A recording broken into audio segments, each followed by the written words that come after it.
how to carry only one bag.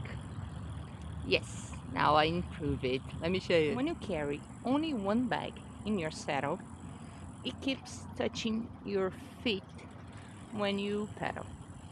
So what did I do? Check it out.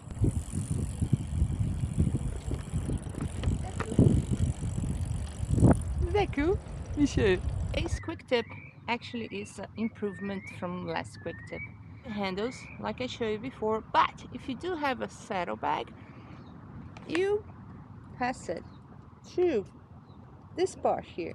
So it will be hanging away from your feet.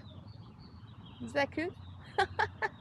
That's an improvement of a quick tip. If you did like it, thumbs up.